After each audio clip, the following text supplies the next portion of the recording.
जी okay. अच्छा, कल हमारा टॉपिक था वी एंड आर टाइम। ठीक है। उसमें बेसिकली जो बताने का पर्पस था कि बहुत से लोगों की शिकायत होती है कि हम लोगों के पास ना टाइम नहीं होता। हम करना बहुत कुछ चाहते हैं बट हमारे पास टाइम नहीं होता। ठीक है। तो टाइम तो अगर देखा जाए तो हर नाकाम और कामयाब इंसान के पास अल्लाह ने जो दिया है वो सबके पास 24 घंटे हैं। ठीक है। मेन चीज क्या होती है कि हमने टाइम को मैनेज करना होता है। जब टाइम मैनेज करने की बारी आती है तो फिर सबसे पहली बात होती है कि एक दिन में हमारे पास 24 घंटे होते हैं। अब वो उसमें हमने कैलकुलेशंस भी प्रॉपर तरीके से निकाली हुई थी, लेकिन अभी मैं आपको वो कैलकुलेशंस आप खुद आराम से निकाल सकते हो। ठीक है। कि 24 घंटों में हमारे पास कितने मिनट्स होते हैं। उसके बाद हमारे पास एक वीक में कितने मिनट्स होंगे। फिर एक साल में, और ऐसे करते करते करते हम हर दिन हर लम्हे का हिसाब रख सकते हैं। ठीक है। तो इसमें क्या होगा कि जब जो है वो ये कैलकुलेशंस हम कर लेते हैं तो फिर हमारे पास उसमें कुछ टाइमिंग्स ऐसी हैं जो हमें हर हाल में इंक्लूड करनी होती हैं। फॉर एग्जांपल, सबसे ज़्यादा जो ज़रूरी होता है वो आपके सोने का टाइम, जो कि नाइट टाइम में आपके 8 घंटे होने चाहिए। ठीक है। इसके अलावा खाने पीने के लिए जो है वो आपके कम से कम 2 से 3 घंटे खाने पीने में स्पेंड हो जाते हैं। ठीक हो गया? कितने घंटे हो गए हमारे? 11 घंटे। ठीक है। ग्यारह उसके घंटे बाद, हाँ, उसके बाद कुछ टाइम हमने स्पेंड करना होता है अपनी स्टडीज में, कुछ घूमने फिरने के लिए। इस तरह हमें स्केड्यूल जब बनाते हैं हम, तो हमारे पास काम करने के लिए तकरीबन एक दिन में मैक्सिमम 3 से 4 घंटे बाकी रह जाते हैं। ठीक है।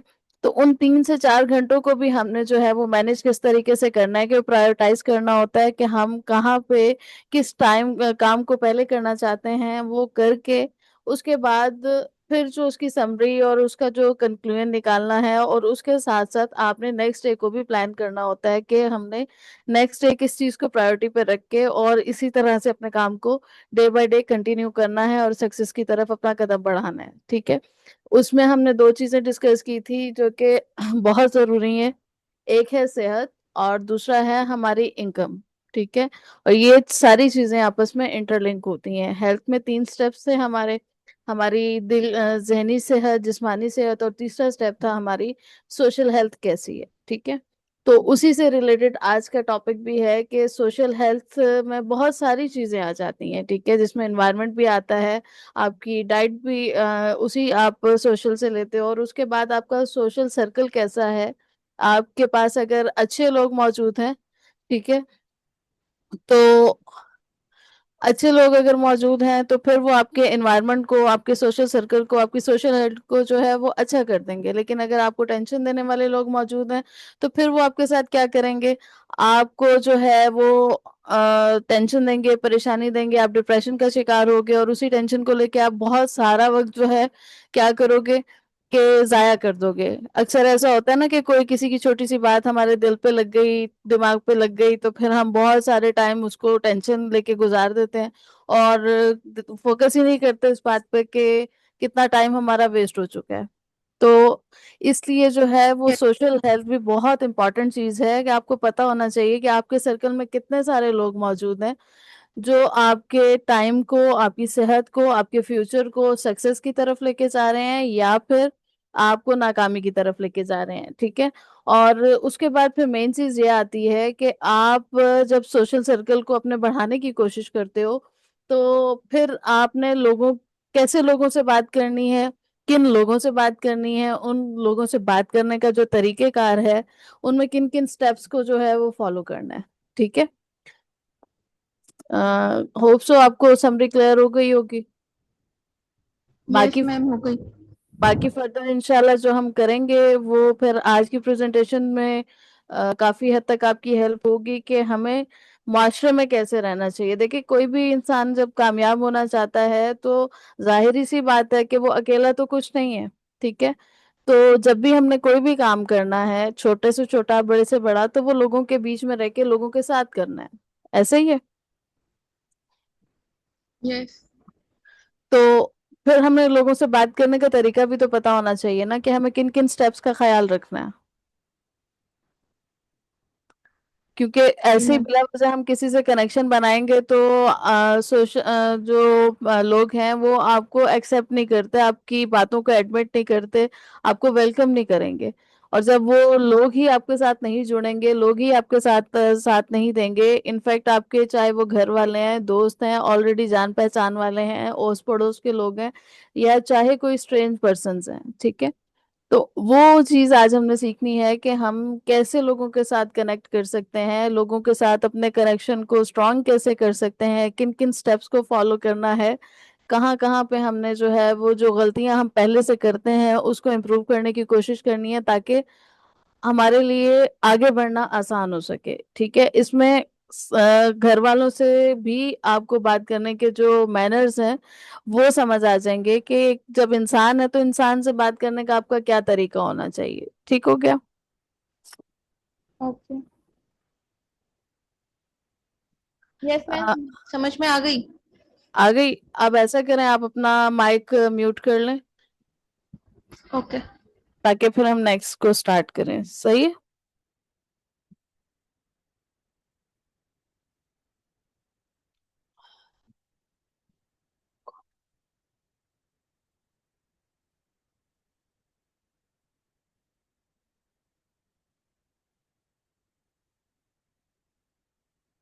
बिस्मिल्लाहिर्रहमानिर्रहीम, अस्सलाम वालेकुम।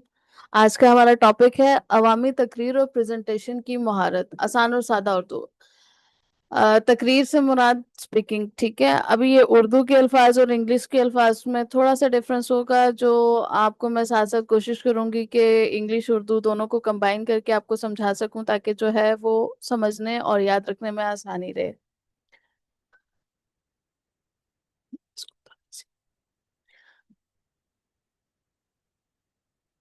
अभी मेन चीज क्या है कि हमें क्या करना है, हमें पता होना चाहिए कि किन स्टेप्स को हमने स्टार्ट करना है। और बेसिकली पहली तो बात ये है कि पब्लिक स्पीकिंग है क्या चीज, ठीक है, ये हमें पता होना चाहिए कि ये है क्या चीज।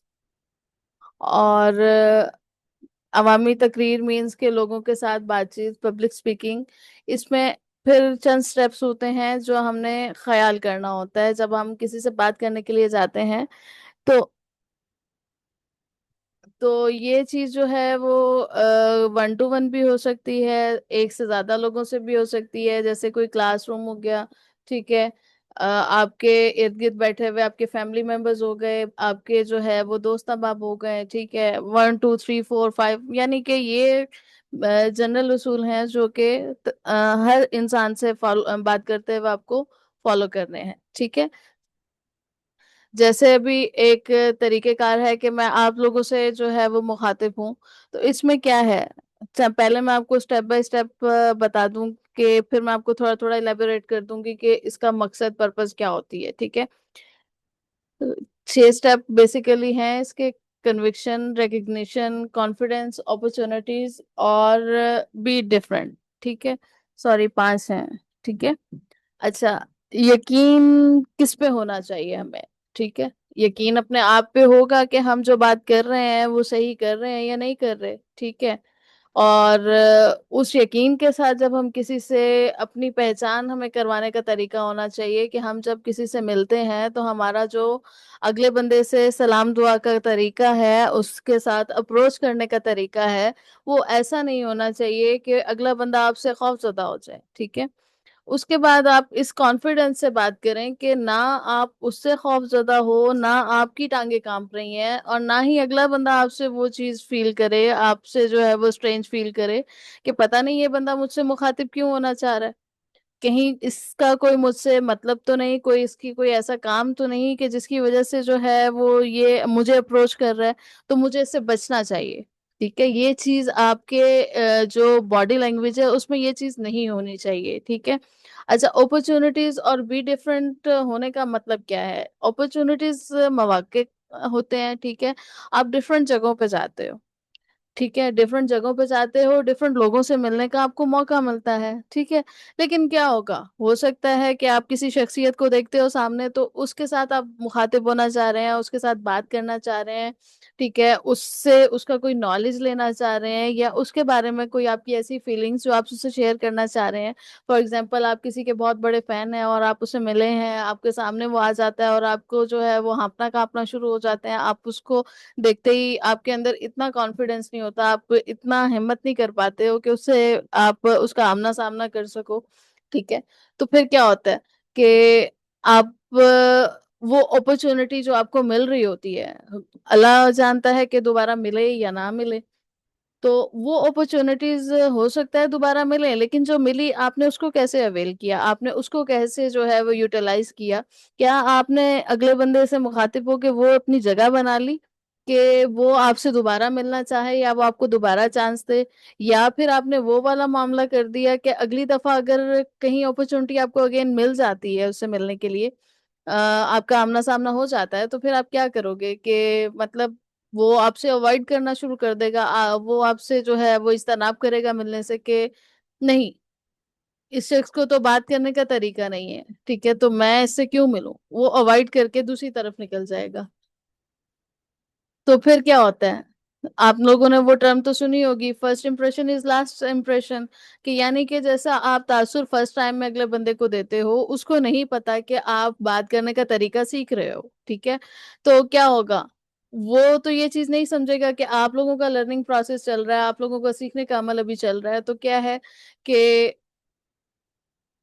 ऐसा क्या होगा कि वो फिर आपको दोबारा चांस नहीं देगा, मतलब वो अपॉर्चुनिटी या मौका जो आपको मिला, वो दोबारा आप हासिल अगर करना चाहते हो, तो फिर आपको पहले वाले को अच्छे तरीके से यूटिलाइज करना है, ताकि वो अपॉर्चुनिटीज बढ़ सके, ना कि जो है वो फर्स्ट ही स्टेप में चली जाए। और इसका सिंपल तरीका क्या है, कोई भी काम, जिंदगी में कोई भी काम हम करते हैं, उसमें एक ही चीज कॉमन है, अगर आप उसमें एक्सपर्ट बनना चाहते हो, चाहे वो बात करना ही क्यों ना हो, वो यही है कि हमें बार बार प्रैक्टिस करनी है। अगर कोई इंसान का बच्चा नहीं मिलता आपको बात करने के लिए, तो आप जो है क्या करोगे कि शीशे के सामने चले जाओ, ठीक है। वहां जब आप बात करोगे, आपको अपने चेहरे के तासुरात और अपनी कमजोरियां और अपने अल्फाज, आपकी वॉइस टोन, ये सब कुछ आपको दिखाई भी देगा, सुनाई भी देगा। इम्प्रूवमेंट का बहुत आसान तरीका है, और कॉन्फिडेंस भी बहुत अच्छे तरीके से आता है जब आप अपने वॉइस टोन को चेक करते हो। उसके बाद क्या होता है, आपको अपने चेहरे के तासुरात नजर आते हैं, क्या आपकी आवाज, आपके दिल की आवाज और उसके साथ साथ आपके चेहरे के तासुरात मैच कर रहे हैं या नहीं। फॉर एग्जाम्पल, जैसे हम करते हैं कि किसी को खुशी की खबर सुनानी है और हमारी टांगे कांप रही हैं, आंखों से आंसू बह रहे हैं, और बात हमारी जो है वो लड़खड़ा रही है, तो क्या हम अगले बंदे को खुशी का पैगाम पहुंचाने में कामयाब हो रहे हैं? नहीं। हमें जैसी फीलिंग्स हैं उसके अकॉर्डिंग बात का तरीका आना चाहिए, हम उस में इतने कॉन्फिडेंट होने चाहिए कि जो बात हम कर रहे हैं वो सही कर रहे हैं, ना कि हम अपनी ही बातों और अपने ही चेहरे के तासुरात और अल्फाज को डिनाई कर दें, उस चीज से जो है वो इनकारी हो जाए कि नहीं, बात तो हम सही कर रहे हैं लेकिन हम पता नहीं सच कह रहे हैं या नहीं। अच्छा, नेक्स्ट स्टेप पे आते हैं, मुनफरिद बनने का मौका, ठीक है। आप जो जो प्रैक्टिस करते जाएंगे, तो क्या होगा, आपकी बात का अंदाज, आपकी शख्सियत में इतना निखार, जो शख्सियत पे हमने काम करना है, जैसे कल के टॉपिक में बात हुई कि हम और हमारा वक्त क्या है, इसमें जब हम अपने ऊपर लगाते हैं, उसके बाद अपने ऊपर काम करते हैं, हमें अपनी वीकनेसेस का आइडिया होता है, तो हम कॉन्फिडेंस के साथ जो है वो आगे चल सकते हैं, ठीक है। क्या होगा, उसमें हम देखेंगे जब हम बात पे प्रैक्टिस करने का या किसी भी चीज पे प्रैक्टिस करने का सोचते हैं, तो देखें आम इंसान तो बहुत सारे हैं।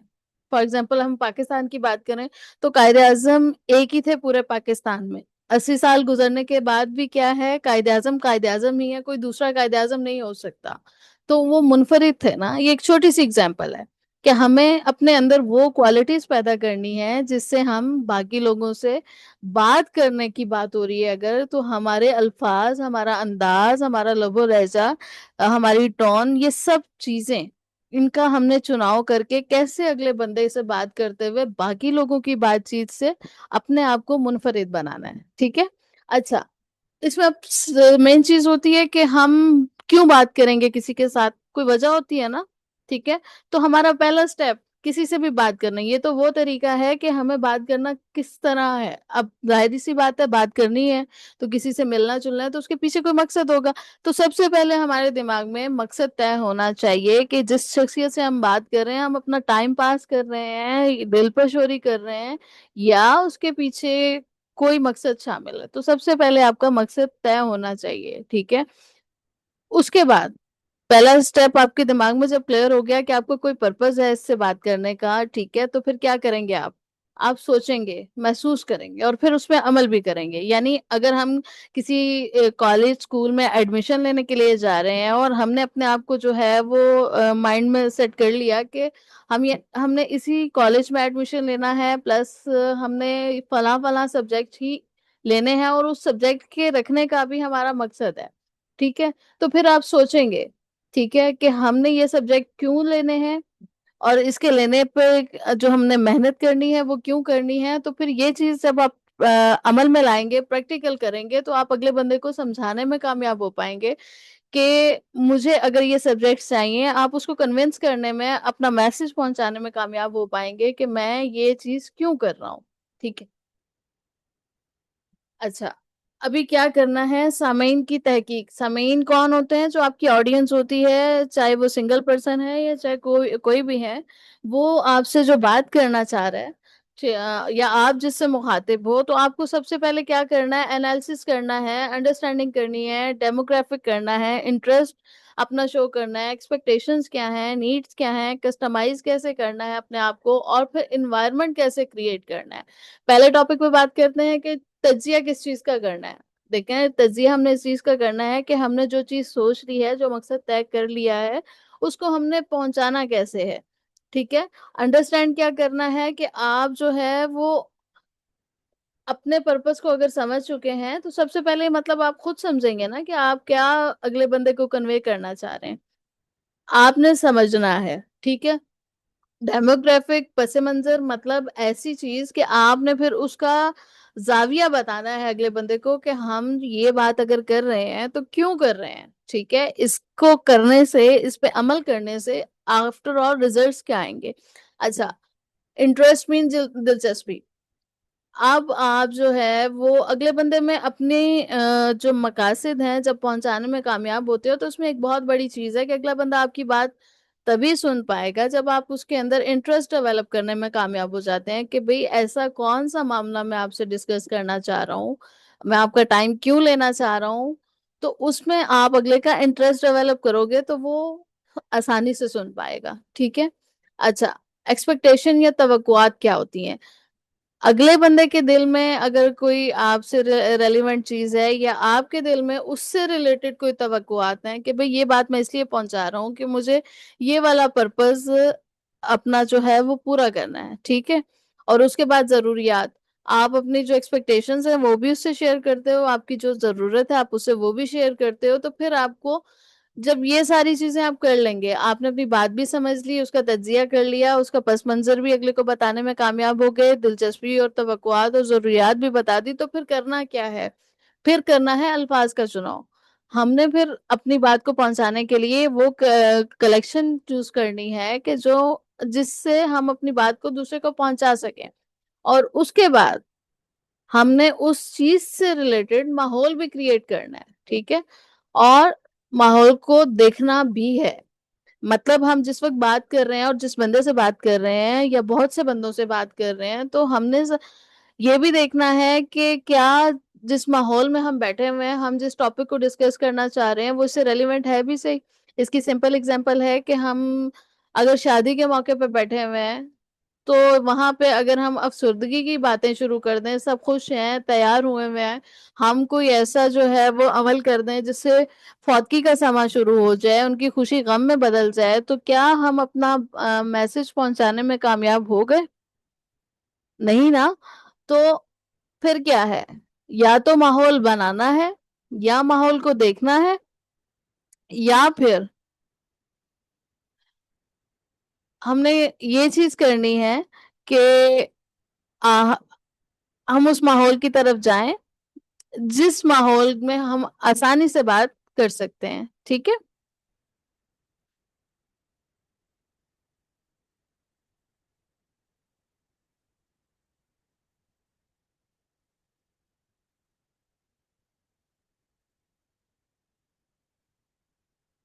आई थिंक सो इंटरनेट में कोई इशू स्टार्ट हो गया है।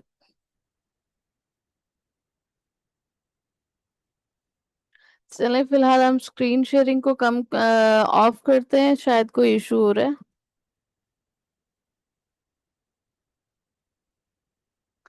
मैं आपको ऐसे ही रेबोरेट कर देती हूँ, ठीक है। फर्दर क्या है इसमें, यहाँ तक उम्मीद है कि आप लोगों को समझ आ गई होगी।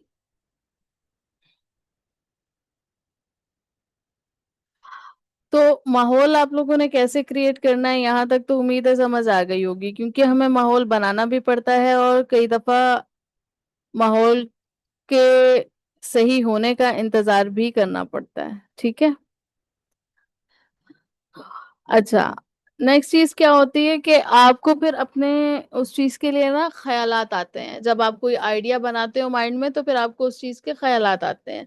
तो उन ख्यालात के बारे में आपको क्या स्टेप लेना चाहिए, आपको सबसे पहली चीज तो ये है कि लिख लें। जो भी आइडिया आपको अपने बात के मुतालिक आता है उसको इम्प्लीमेंट करने का, तो फिर क्या करना है, आपने उसको लिख लेना है।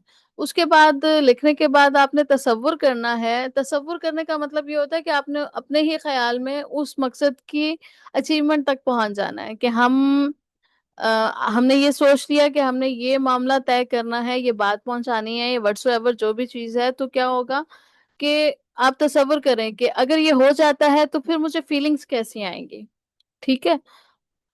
और मतलब आप ये समझ लो कि रिजल्ट्स क्या होंगे। अगर ये आइडिया मेरा इम्प्लीमेंट मैं कर लूं तो फिर इसके रिजल्ट्स क्या होंगे। तो फिर क्या होगा, आपको क्लियर हो जाएगा कि किन मराहिल से आपने गुजरना है। तो फिर आप दूसरों से बात करेंगे, ठीक है। दूसरों से बात कैसे करनी है कि आप ये समझें कि जब दूसरों से हम बात करते हैं तो फिर हम अपने ख्यालात भी बताते हैं, और उन ख्यालात पे अमल करने के बाद जो रिजल्ट्स आएंगे हम अगले तक बात बहुत आसानी से समराइज करके पहुंचा सकते हैं, ठीक है। अच्छा, फिर नेक्स्ट स्टेप ये होता है कि अब ये सब चीजें तो तय हो गई, बात शुरू कैसे करें हम, ठीक है। शुरू कैसे करनी होती है, बहुत आसान तरीका है। आप किसी से भी जब मिलते हो तो सबसे पहले अस्सलाम वालेकुम, वालेकुम अस्सलाम होता है, ठीक है। फिर आप उससे हाल अहवाल लेते हो और उसके बाद फौरी तौर पे आपको अपना इंट्रोडक्शन देना चाहिए, ठीक है। ताकि अगला बंदा अगर आपके लिए स्ट्रेंज है, जो तो पहले से आपसे जान पहचान वाले हैं, चाहे घर वाले हैं, बहन भाई हैं, मामा पापा, व्हाट्सएवर जो आपके फ्रेंड्स हैं, फैमिली मेंबर्स हैं, वो तो आपको जानते हैं। लेकिन इन केस अगर आप किसी स्ट्रेंज पर्सन से मिलते हो तो पहले सलाम दुआ करके फिर आप उसका हाल अहवाल लेते हो, फिर आप अपना इंट्रोडक्शन भी दोगे। मैं फला फला, ये मेरा काम है और मैं आपसे इस पर्पस या मकसद के लिए बात करना चाहती या करना चाहता हूँ। तो फिर क्या होगा, अगला बंदा आपकी बात को वेटेज देगा, आपकी बात को सुनेगा और समझेगा, ना कि वो आपसे फिर पल्ला छुड़ा के भाग जाए।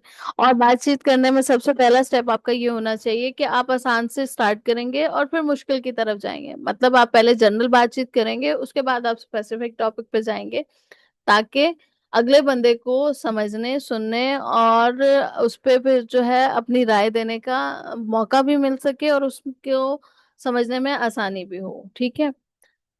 फिर आपको ऐसा करना है, अगला स्टेप के नकात को जोड़ना है आपस में। आपने जो जो पॉइंट्स अगले बंदे से शेयर किए हैं उनका आपस में लाजमन लिंक बनाना है। ये नहीं कि एक बात जो है वो आप हवाई जहाज की करें, दूसरी बहरी जहाज की करें, तीसरी फिर आप रेल कार की स्टार्ट कर दें। तो इस तरह से आपका बात का जो अंदाज है वो रेलिवेंट नहीं होगा और बात और टाइम दोनों बेमकसद हो जाएंगे और आप अपनी बात पहुंचाने में नाकाम हो जाएंगे, ठीक है। अच्छा, दिलचस्प बनाना है अपनी बात को। आपकी बातें जब एक दूसरे से लिंक करेंगी तो फिर उसमें इंटरेस्ट भी होना चाहिए, ताकि अगला बंदा सुन तो सके, वो ये ना कहे आप मुझे कहानियां क्यों सुनाई जा रहे हैं, मेरा इसमें कोई इंटरेस्ट नहीं है। बसा औकात ऐसा होता है कि लोग आपको रिफ्यूज कर देते हैं कि हम आपको सुनना ही नहीं चाहते, भाई you are wasting my time, so please don't do this. अच्छा, कुछ आपकी बात में जरूरी पॉइंट्स होते हैं, जब आप इंटरलिंक करते हैं, अगले की दिलचस्पी को बनाते हैं, तो फिर क्या करना होता है, अपने इंपॉर्टेंट पॉइंट्स को आपको दोहराना चाहिए इतना भी नहीं कि अगला पक ही जाए, वो कहे बस भाई मेरे कान पक गए हैं। आपने ये स्टेप उस वक्त फॉलो करना है जब आपको लग रहा हो कि सामने वाला आपके उस मेन पॉइंट से हट रहा है। अदरवाइज अगर उसके दिमाग में वो पॉइंट है और वो इंटरेस्ट के साथ आपको सुन रहा है, फिर ज्यादा दोहराने की जरूरत नहीं, लेकिन इंटरलिंक जैसे मैंने आपको बताया कि आपकी पहली बात दूसरी बात से इंटरलिंक होनी चाहिए, उस अंदाज से दोहराएं कि अगला फेडअप नहीं हो। ठीक है। अच्छा, फिर हमने अपनी बात को खत्म कैसे करना, एंड हमने इस अंदाज से नहीं करना होता कि ठीक है भाई पूरी कहानी सुना दी और ठीक है, अल्लाह हाफिज, बहुत हो गया भाई, इससे ज्यादा अभी क्या बोलूं मैं, समझ आ गई होगी। अज्यूम नहीं करना, अंदाजा नहीं लगाना, बल्कि आपको पहले खुद पता होना चाहिए कि ये सारी कहानी करने के बाद इस चीज का जो समरी है, इस चीज का खुलासा क्या है। वो जब पता होगा तो फिर आप क्या करेंगे, एंड करने से पहले पूरी कहानी का उसको खुलासा बताएंगे। जैसे एक मॉरल लेसन होता है जब हम पूरी स्टोरी पढ़ते हैं, टाइटल क्या था वो हमें याद रहना चाहिए। फॉर एग्जाम्पल, बहुत मशहूर कहानी जो कि असल है या नहीं है लेकिन मॉरल लेसन देने के लिए बनाई गई थी, थर्स्टी क्रॉ। ठीक है, प्यासा कौवा। तो ये इसका टाइटल हो गया, फिर उसके बीच में उसकी पूरी कहानी आ जाती है कि कौवा क्या से क्या करके पानी तक पहुंचता है। ठीक है, लेकिन एंड पे उसका मॉरल लेसन यानी खुलासा होता है, जिससे आपको कहानी की समरी समझ आती है। Where there is a will there is a way, यानी जो कोशिश करता है अपने लिए वो पा जाता है। ठीक है, तो उससे बात समझ आ जाती है कि भाई वो जो इतना सारा किस्सा सुनाया गया है उसका असल पर्पस क्या था, समझाना क्या चाह रहा था अगला बंदा। अच्छा, फिर ये भी याद रखना है, खुलासा बताते हुए आपने कोई नई बात नहीं निकालनी जिससे आप अपने टॉपिक से हट जाओ और आपका पर्पस जाया हो जाए। ठीक है, अमल की दावत भी देनी है। अगर आप किसी को साथ इन्वॉल्व करना चाह रहे हैं तो फिर आप अगले का जो साथ मांगने के लिए जहां से हमने बात का स्टार्ट लिया था, तो उसको फिर हमने दावत इस अंदाज से देनी है कि भाई ये चीज तो मैंने आप तक पहुंचा दी है, तो अभी हम लोग मिल के इस पे काम करेंगे तो इसका ये रिजल्ट तब आएगा जो सारी कहानी मैंने आपसे बयान की है।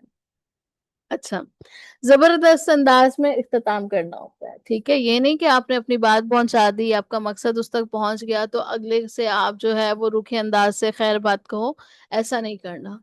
ठीक है, अच्छे अंदाज से जैसे आपने सलाम दुआ किया, बात का आपने स्टार्ट लिया, आगाज किया, उसी अंदाज से उसको एंड भी करना है। ठीक है, फिर क्या होगा, खौफ पर काबू पाना है। ठीक है, और खौफ पर काबू पाने का क्या तरीका होता है कि आपने कामयाबी का तसव्वुर करना है कि आपने जो अपना थीम बनाया वो क्या है, और आप जो है वो क्या करना चाहते हैं क्या नहीं, उस चीज को आपने सोचना है, तसव्वुर करना है, और आप इस नहज पे अपने आप को पहुंचाना है कि आप कामयाब हो चुके हैं। ठीक है, और फिर कामयाबी के मरहले से अपने रिवर्स गियर लगाना है। वो रिवर्स गियर क्या है कि आप ये तसव्वुर कर लें कि आप अभी कामयाब हो चुके हैं, तो उससे पीछे आप किन मराहिल से गुजर के आए हैं, तो ये आपके लिए बहुत आसान हो जाएगा कि फिर जब आप ये फील कर लेंगे ना कि इन इन मराहिल से मुझे गुजर के कामयाबी हासिल करनी है, तो फिर क्या होगा, आप बहुत अच्छे तरीके से जो है वो कर लेंगे। आपको फिर कोई भी आपके काम में आने वाली मुश्किल जो है वो मुश्किल नहीं लगेगी। ठीक है, और आपने उसके बाद क्या करना है, बिल्कुल रिलैक्स रहना है, परेशान नहीं होना। ठीक है, आ, बिल्कुल अपने आप को रिलैक्स इस तरीके से कि अगले बंदे को कॉन्फिडेंस रहे, उसको कोई इशू ना हो। ठीक है, कि अगले तक आप ये पैगाम पहुंचाओ कि आपने जो है वो बस बहुत ही घबरा के डर से खौफ से अगले तक अपनी बात पहुंचाई है। ठीक है। अच्छा, उसके बाद जो है वो आपने अपने आप को जो है वो अपना प्लान जो है अपने माइंड में रखना है। ठीक है, उसके बाद जैसे मैंने आपसे बात की कि शीशे के सामने आप प्रैक्टिस कर सकते हो, तो उसमें बहुत सारी चीजें आती हैं जो मैं आपको ऑलरेडी बता चुकी हूँ कि आपकी जिस्मानी जबान, जिस्मानी जबान मतलब बॉडी लैंग्वेज। ठीक,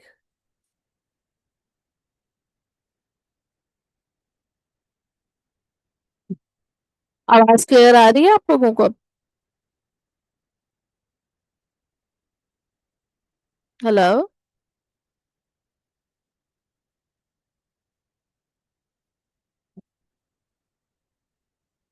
वॉइस क्लियर है? ये टाइम भी बहुत शॉर्ट रह गया है एक्चुअली, आज फ्राइडे भी है। मैं बस दो चार पॉइंट्स हैं जो मैं क्लियर करती हूँ आपको। ठीक है? अगर आवाज क्लियर है तो प्लीज बता दें। Only 5 minutes are left. Okay.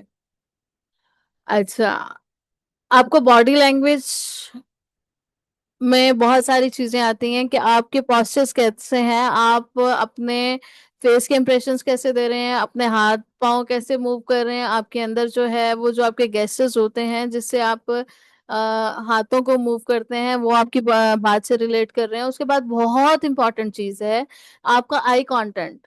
आप अगले बंदे के साथ जो है वो अपनी जो है वो आंखों का कनेक्शन रखो, क्योंकि आपका कॉन्फिडेंस आपकी आंखों में होता है। अगर आप अपनी आंखें राइट लेफ्ट बार बार मूव कर रहे हो, it's mean you are not confident. आपके अंदर बात करने की कोई वो नहीं है, सलाहियत नहीं है, बस आप अपनी ही बात से डर रहे हो कि आप गलत बात कर रहे हो। आपकी वॉइस की टोन आपकी जो सिचुएशन है उससे मैच करनी चाहिए। बहुत लाउड नहीं होना, बहुत नीचा भी नहीं। बहुत लाउड मतलब आप लड़ रहे हो, या बहुत नीचा कि आप जो है वो इतना ही नीचा हो कि बस आपकी आवाज गले में ही अटक जाए। ठीक है? उसके बाद आपकी ड्रेसिंग बहुत मैटर करती है। अगर आप फिजिकल मीटिंग में हो किसी के साथ, तो आपने पहना हुआ क्या है वो आपकी जो है वो शख्सियत को इम्प्रेस कर रहा है, आपकी शख्सियत को एक्सप्रेस कर रहा है या नहीं। उसके बाद आपके चेहरे पे जो है वो गुस्सा, नाराजगी या डर खौफ नहीं होना चाहिए। ठीक है? तो फेस पे आपने स्माइल रखनी है। ठीक है?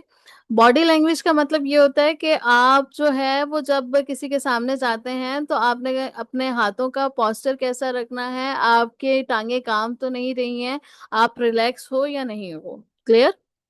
अच्छा, फिर क्या होता है कि अगले बंदे को आप चांस दें कि वो आपसे आपके टॉपिक से रेलेवेंट, जब आप खुलासा कर चुके उसको जो है वो सब कुछ बता चुके हो, तो फिर क्या होगा कि आप अपने सवालात को अगले बंदे के सामने रखें कि और उसको पहले चांस दें कि इस अंदाज से बात स्टार्ट करें, क्या क्या आपका इस बात से रेलेवेंट कोई सवाल तो नहीं है। और बात हमेशा आंखें मिलाकर करें ताकि आपका कॉन्फिडेंस लूज ना हो।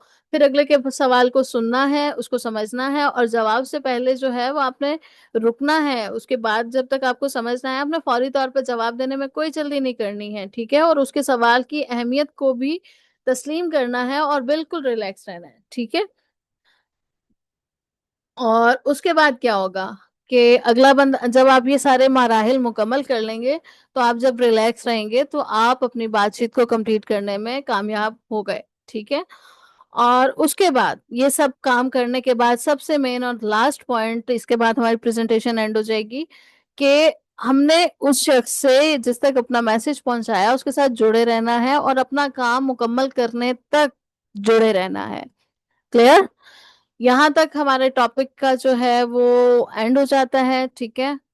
Thank you so much for listening.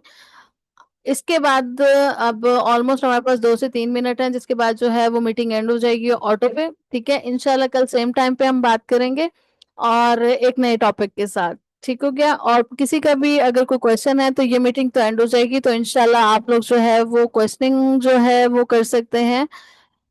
मुझे व्हाट्सएप पे इनबॉक्स पे आप क्वेश्चन आपका कुछ भी हो वो रिटर्न फॉर्म में, वॉइस में, टेक्स्ट में, जिस भी तरीके से आप कैप्चर करके मुझे भेज दें, ताकि फिर कोई भी इससे रेलिवेंट आपका सवाल मजीद होगा तो वो आपको इंशाल्लाह क्लियर कर दिया जाएगा। होप सो अपना मैसेज पहुंचाने में आपको कामयाब हुई होंगे, हो गई होंगी इंशाल्लाह। और उसके बाद आप मुझे इस सब के बारे में फीडबैक भी जरूर दीजिएगा कि आपने क्या सीखा, क्या समझा, और आप लोगों को क्या मजीद क्यूरीज हैं या आपको कहाँ पे कोई मुश्किल आती है, ताकि आपकी जो है वो बात को सुना जाए, समझा जाए और आपकी भरपूर तरीके से जो है वो रहनुमाई की जाए।